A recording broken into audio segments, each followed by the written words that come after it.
Come on. Hello, everyone. It's Jamal Thomas. Welcome to the Progressive Soapbox. So, guys, I have with me the awesome Lee Camp from Redacted tonight.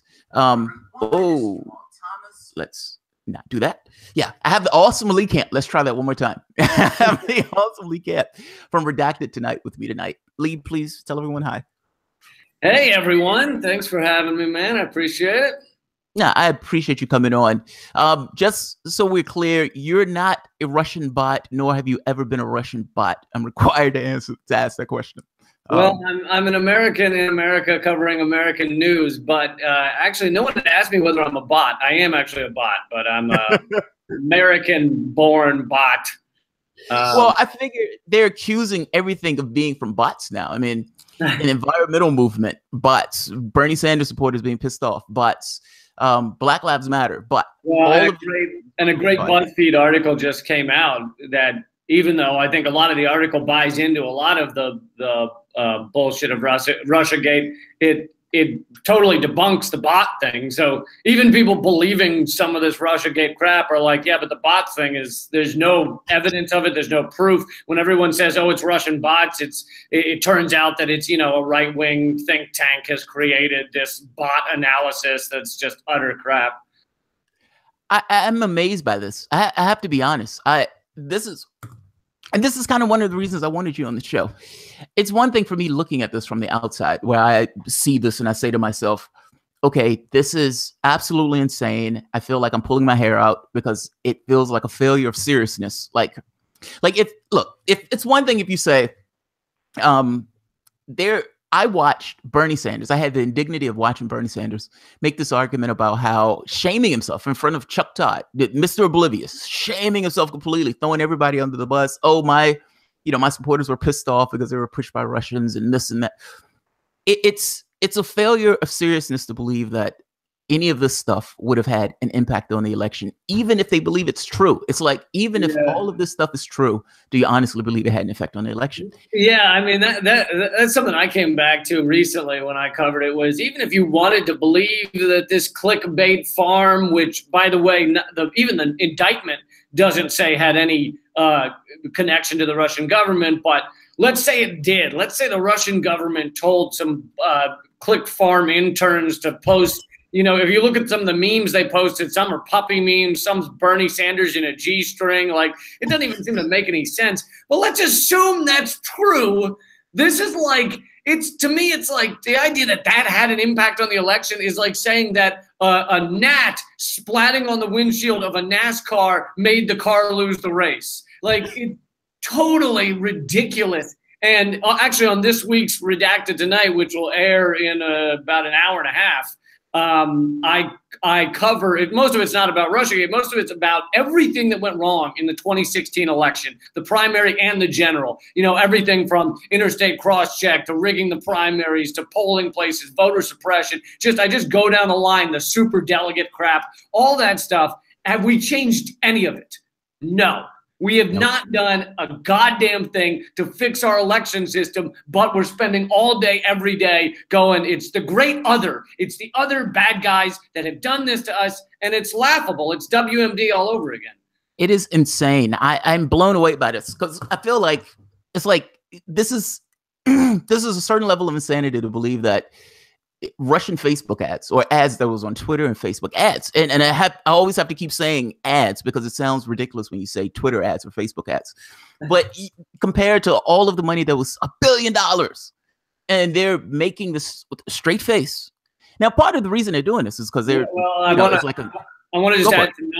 just add some numbers to what you just said. $6,700 is what Facebook came up with was spent by that troll farm before the election. $6,700. It is nothing compared to what was spent on our election. And Facebook, the VP of Facebook ads has tweeted out that he's seen the evidence and none of it was like trying to change the election. It had no impact on the election. And he, this is the VP of Facebook ads said, I don't understand why our media is not talking about the fact that this had no impact on the election, and 56% of these ads were after the election.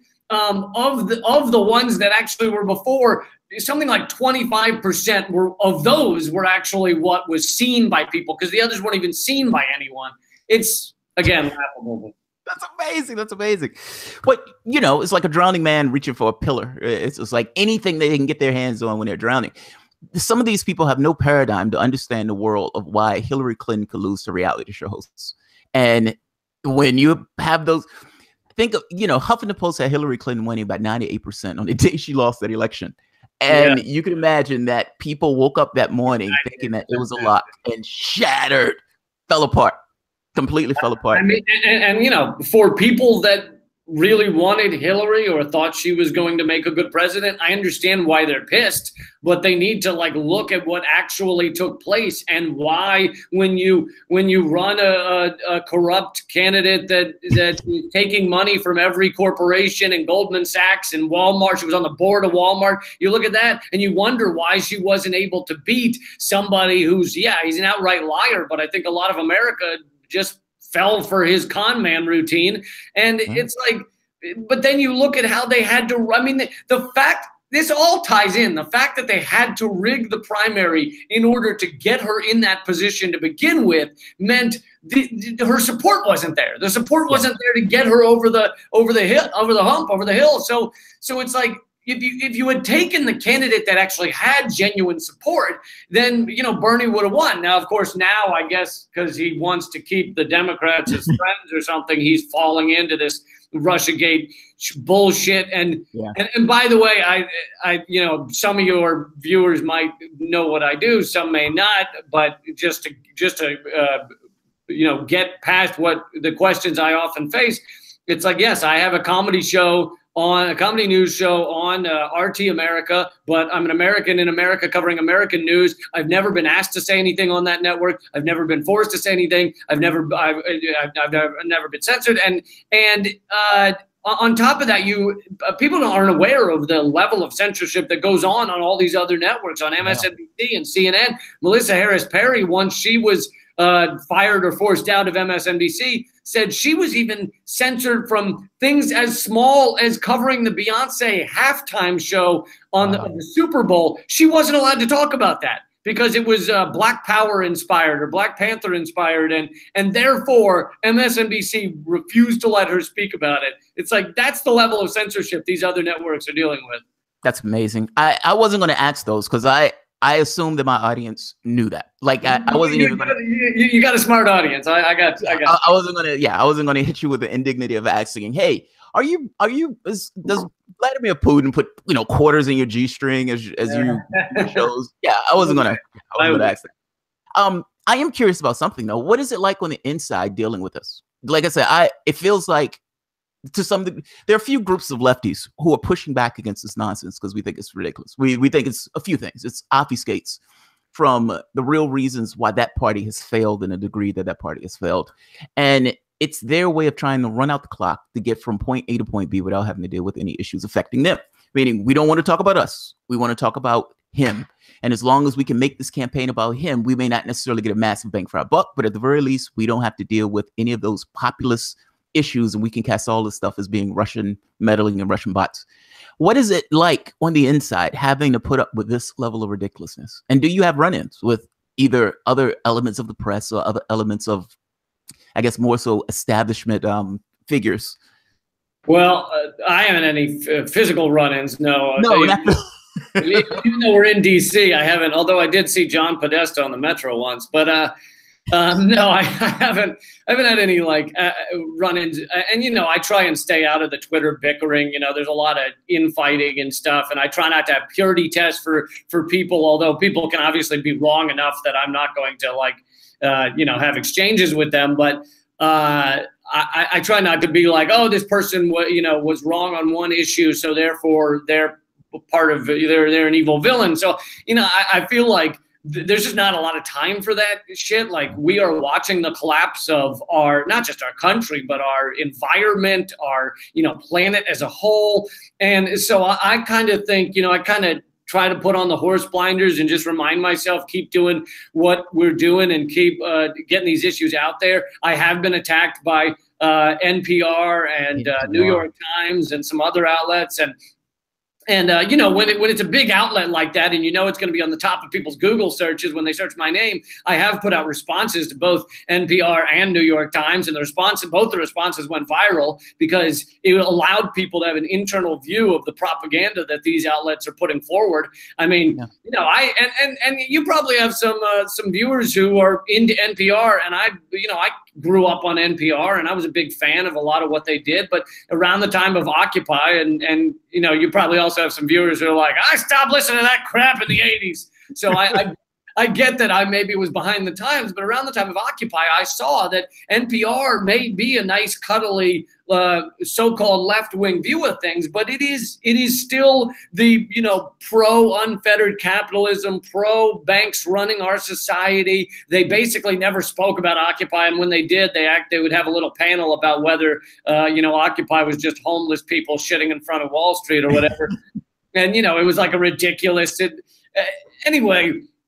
You know, we're dealing with something very serious in that this is the corporate stranglehold of our system, and they've taken over the levers of the state, the moneyed interests, the Wall Street and the banks and the corporations have taken over the levers of the state. They've taken over the media. And so now you're seeing them try and pretend as if you get a choice, as if the Democrats and Republicans represent some sort of different choice. And the only way the Democrats can continue that, to act like there's something different, is to say, oh, the other side's rigged by Russia, because they can't. They've lost the ability to say we stand for the people, we stand for the workers, we stand against corporations, we stand against the moneyed interests, we stand against dark money in our elections. They no longer can say any of that because none of that's true. So true. Yeah. All they have left is, well, it's Russians. That's all they have left. Vladimir Putin, man. That goddamn Vladimir Putin. Like, yeah, I agree with you. I totally agree with you on this. It's a level of obfuscation that jumps the shark to such a magnificent degree. It's hard to believe that they have any level of legitimacy with this. And yet, again, you have a lot of cultists who are so wrapped into that, you know, they're wrapped into this idea of, oh my God, I can't believe this woman actually lost. He was cheated. The most qualified woman on the planet was cheated in this particular election process. They believe it. They're true believers.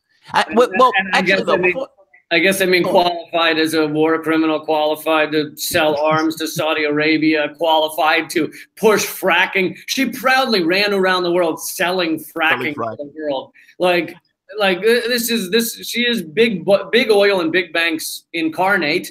And I think that a lot more women should rule our world, but I don't think that should mean women that act exactly the same as the men. Like as the men, yeah. Not using women as just kind of this line or this kind of demographic point that they use for identity reasons. Yeah, it should matter. I don't think. Yeah, I agree with you on this. I guess what I'm getting at is, what is it from a person standpoint, meaning you as a human being inside an organization that's being vilified in a way that is being vilified. And maybe this question is a little weird, and maybe this question is a little touchy-feely. I'm also curious about the human element of this, dealing with this level of bullshittedness with what you guys are taking. I mean, you guys are taking a lot of flack for what I consider to be not necessarily all that real of a thing. It's almost like a McCarthyite smear campaign. Yeah, I mean, that's one of the funniest things, is that we've been through all this before. You remember McCarthyism? I mean, I don't remember it, but I've seen videos, and you know, it used to be a thing that the liberals, so-called, would point to under like Bush and say, you don't want to go back to that, right? You don't want to be McCarthyist. And now those same people like Rachel Maddow are just doing it day in and day out, 24/7.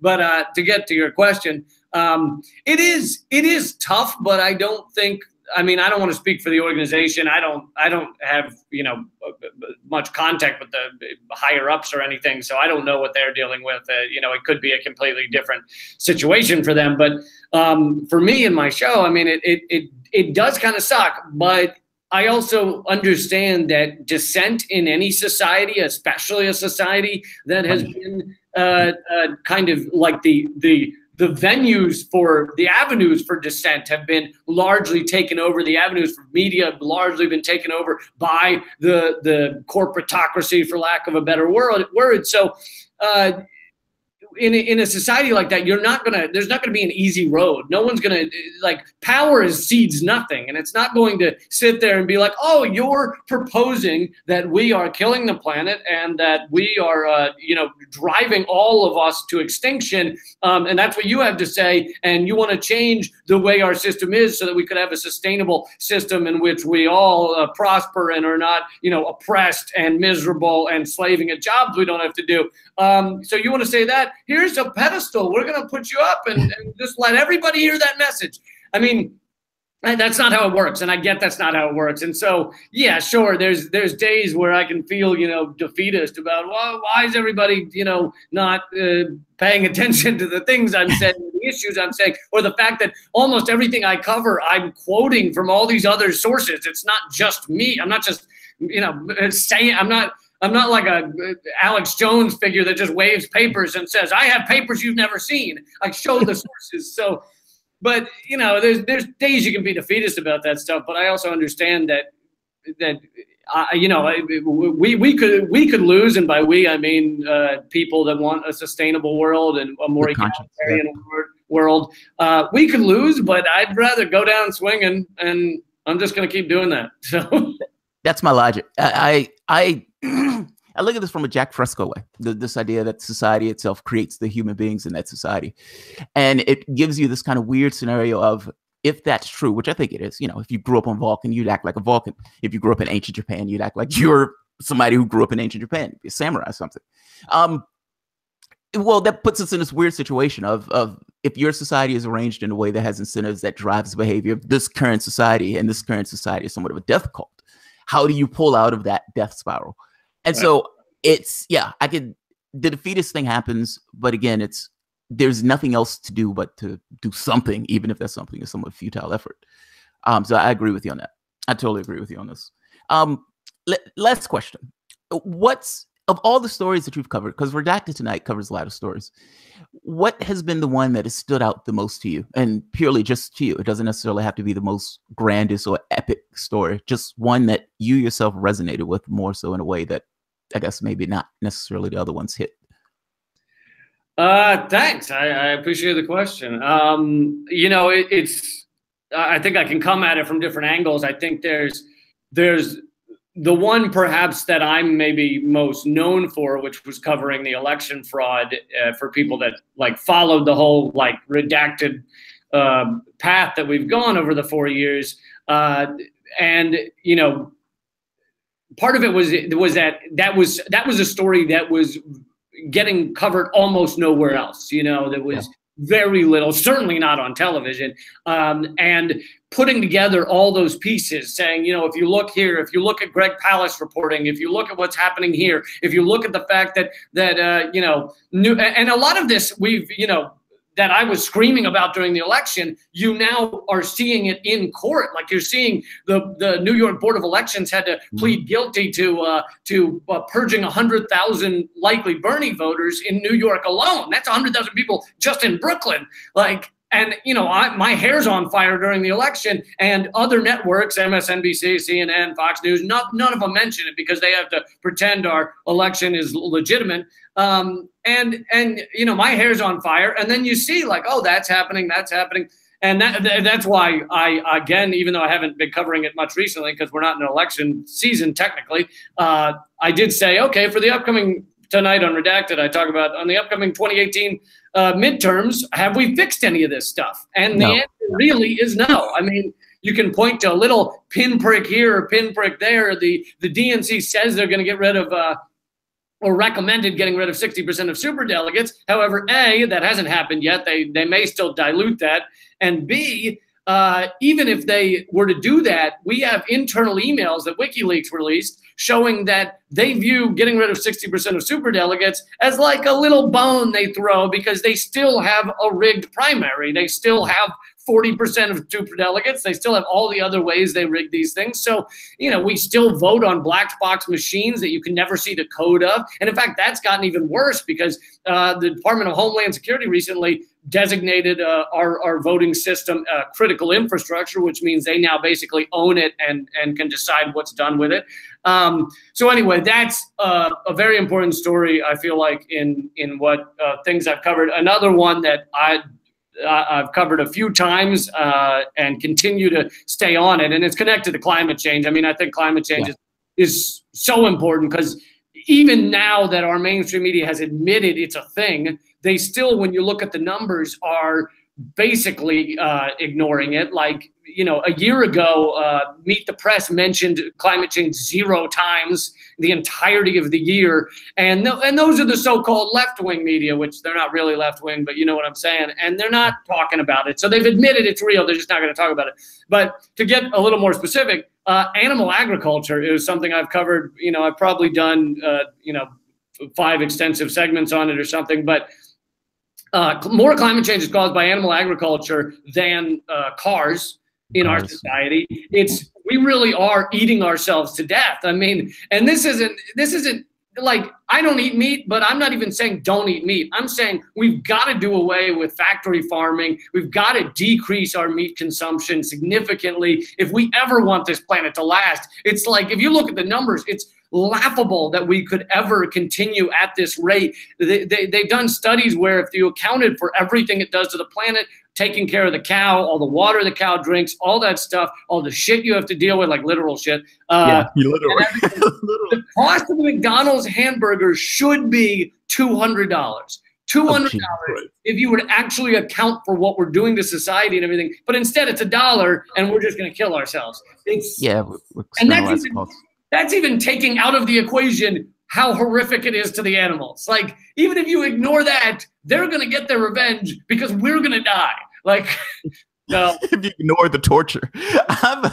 I've made this argument before that it's this weird societal thing. It's almost like a societal commentary. You can have the nicest person on the planet, and that nicest person on the planet is eating a hamburger that, for the most part, was abused by some kind of, animal ag industry that is going to give them cancer if they do it over a long period of time, that pays that worker, just dick and piss in regards to the salary. It's like all of these things that they've externalized on the society itself in order to get that hamburger. I agree with you. I agree with you like nobody's business. Another amazing example, which I feel like really kicks it home to people, is in North Carolina, the government there of North Carolina vetoed a bill that would not allow the pig farmers there to continue spraying their pig shit onto neighbors that live nearby. And they vetoed it to make sure these farms still get to continue laminating North Carolina in pig shit. Because basically there are so many pigs, we're talking millions of hogs, millions, that it's lagoons of shit. And so what they do with that, because they can't store it anywhere, it's too much, and it just destroys the land, is they spray it into the air over fields that wafts over nearby towns and just coats everything. And here's the real kicker, is who benefits the most from this whole situation? China. China owns most of the hogs in North Carolina. So China has bought up our hogs and is spraying us with shit. And North Carolina, the government there is so owned by corporate interests that they're like, yeah, let's continue to do this. This is delightful. That's so sad. There's Alf Rankin. Alf Rankin is on the outs right now for touching women inappropriately. But in that book where he was going after, if I'm not mistaken, lies and lying liars that tell them, something to that effect, he mentions that too, where he talks about this idea that they don't have anything to do with the shit itself. Like, you have all these rivers of shit that they don't have anything to do with. Oh, that's so gross. That's so gross. That is disturbingly gross. All right, so I'm going to end it here. Look, man, I really appreciate you coming on to the show. Thank you very much.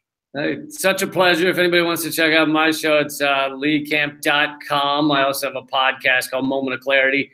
And if you're ever in DC, this goes for both you and your viewers. I'd love to hang out and get a beer with everybody. We tape our show for free every Thursday night, so right here in DC. So people just got to look me up and email me, and we grab grab a beer after the show and have a good time. So every Thursday night. Very cool, man. Very cool. And I'll put your show and information at the bottom. I think most people know you are, but I'm still going to put all the information at the bottom so people can contact you whenever they want. This is Lee Camp from Redacted tonight. Guys, I'm going to end this. I want to thank everybody for showing up. You guys have a good one. If you enjoy the content, feel free to share, like, subscribe. But of course, you can always support through Patreon. Thanks, guys. Thanks. Lee, I really appreciate this, man. Yeah. Thank you very much.